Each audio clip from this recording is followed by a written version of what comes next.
Hi Cream Puffs, and welcome to my kind of recaps. So you might have noticed I look a little bit different if you've watched some of these videos before. I normally don't wear makeup on my YouTube channel. I just don't. I'm not very good at putting on makeup. But this week I decided that I was going to do my very best to be Carmilla inspired. I'll be talking about Carmilla season 1, which is the reason I actually wound up watching Verve Girl. Oh well, kind of TV when it was Verve Girl. So Carmilla is what drew me in and kept me here. So the most recent season, season 3, just finished filming, and because it's the third and final season, I decided that I wanted to relive the first season just to see the characters and their like beginnings.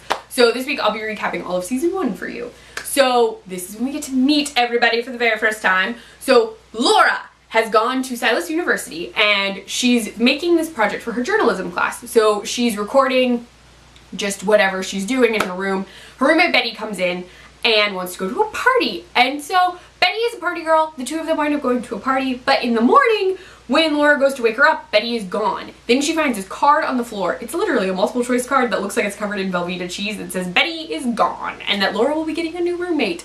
Laura winds up calling as high up in the campus chain as she can go to figure out what the heck happened to Betty. And they're like, Betty's gone.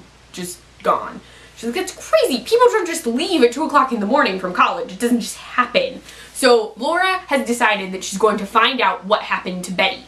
While she's doing that, her new roommate, Carmilla, shows up. Carmilla is broody, black-wearing, food-stealing, and relatively sexy, FYI. Laura is going crazy because Carmilla is literally just stealing her food and her pillows and being a slob. So she decides to get back at her by stealing her soy milk. And when she steals her soy milk, she finds that the container is full of blood! Yeah, blood, which is super weird. Laura winds up telling her Floridon, Perry, and Perry's best friend LaFontaine, about the blood in the soy milk container, and they're like, yeah, I don't know, it's weird, but the whole disappearing girls thing is a little bit more pressing for them. It actually turns out that a lot more girls are missing than Laura knew about. So Laura's like, oh my gosh, we have to like figure out what's going on. Like, that's not okay. So Laura's quest becomes not just Betty, but all the girls who have gone missing. So she tells people the girls are going missing and like announces it, which leads to an attack with some herring. Yeah, herring. Ugh. But we get to meet Danny, Laura's lit TA, who saves her from Zeta herring. Okay, Zetas are a frat on campus, and Danny is part of the Summer Sisters, which is a sorority on campus. The Zetas and the Summers do not get along at all, ever. So they don't get along, but Danny has decided that she's going to help Laura figure out what happened to the 4 girls who are missing. Now, 2 of the girls wind up coming back, Natalie and Sarah Jane, and they're acting like freaked out. They don't really know what happened while they were gone, and they're like, okay, thanks. They don't really say anything about what happened, mostly because Carmilla, starts kind of making fun of them a little bit. She's really not helping Laura's investigation at all. So the Zetas do show up in Laura's room because Kirsch and Will are there to protect her. Yeah, there's a Protect the Hotties initiative, which, led Kirsch to pick Laura as his hottie. Yeah, mostly because she knew about Beowulf, who he insists upon calling Baobab Guy. I don't know. Danny is not cool with Kirsch, and Laura, Kirsch has like sort of a crush on her. Laura does not reciprocate said crush. Danny totally has a crush on Laura, and Laura totally has a crush on Danny. The other thing is that Carmilla does not like Kirsch being in their room, and yeah, she gets rid of him very quickly. So all of that is going on, which is a lot of drama for a girl who's new to college. She and Danny wind up investigating and figuring out that the girls have gone missing at parties. Now, they have to figure out what's in common with all of the parties. So, an investigation into the parties continues. The only problem is, the dean is not cool with this whole investigation thing. Laura is uploading all these videos to the Silas internet, and people are seeing them. A town hall meeting gets called, which is terrifying. But that does not stop our investigation. Oh no. Though Carmilla gets in trouble with the dean because of what Laura is doing, which, you know, seems a little weird, right? Once all of this investigating is going down, Danny and Laura are working to figure stuff out. Laura and Laugh wind up going to the library, which is not a smart idea. They also go to the faculty club. But even though all of that goes terribly wrong for them, because both places wind up being relatively not good, they find a photo that totally has Carmilla in it, except way too old to be Carmilla. Turns out that Carmilla is in a ton of Silas photos. And after putting together the whole blood drinking, sleeping until noon, being in photos from various years, they realize Carmilla is a vampire, which apparently Laugh knew the whole time. They're like, yeah, I just assumed you were cool with her being a vampire. And everyone's like, what? So they decide they're going to trap Carmilla because they think she's the one who's taking all of the girls. So there's a party happening, and Laura, who has just received a present from Carmilla after having some terrible dreams that sound very similar to the terrible dreams some of the other missing girls had. Laura is petrified that Carmilla is going to make off with her into the night. And she winds up luring her into...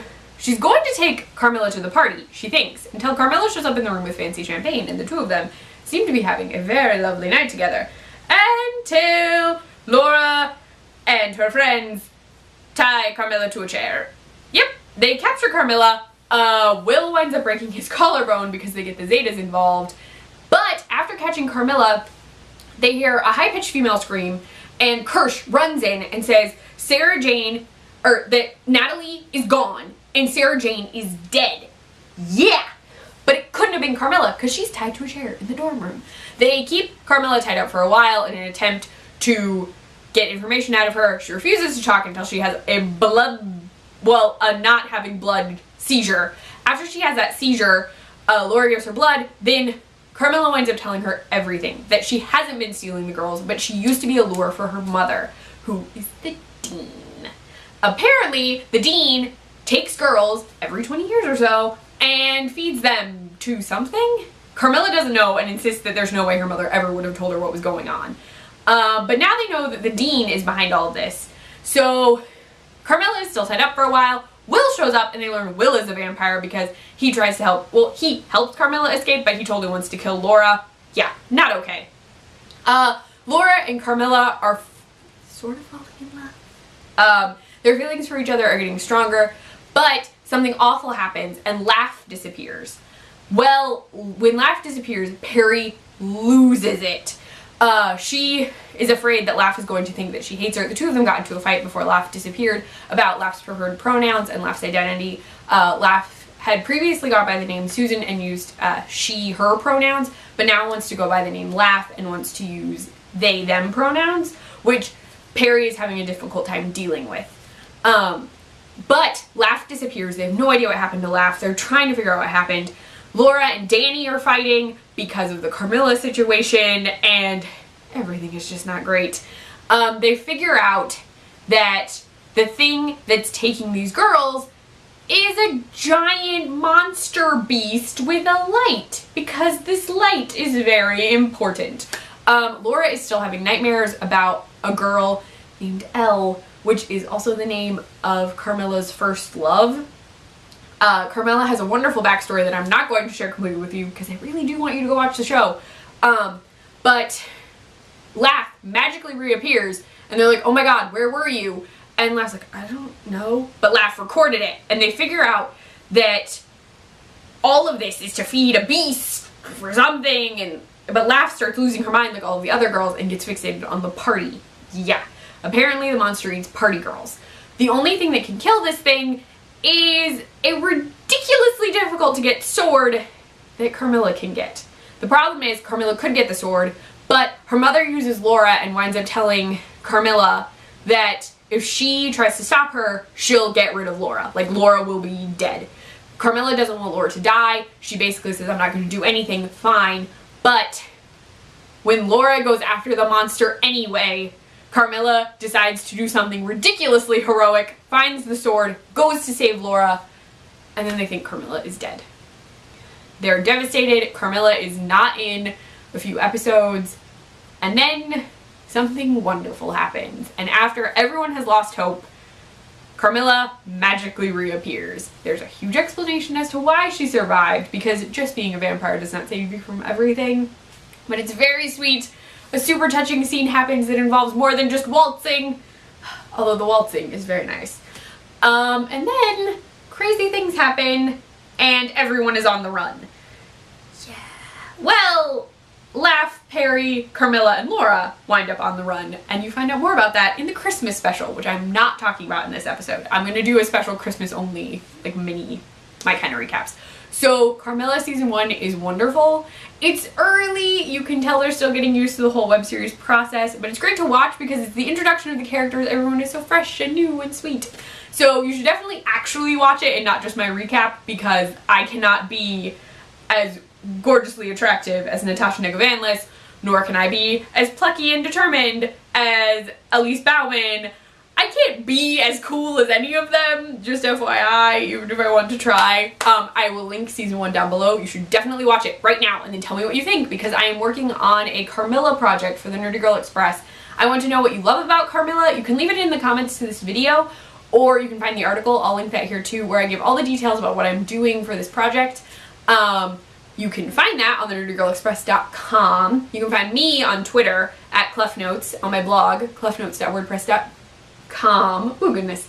I run the Nerdy Girl Express Snapchat, the Nerdy Girl EXP, and I post recipes on the iZombie support group site, iZombieSupportGroup.com. Bye guys.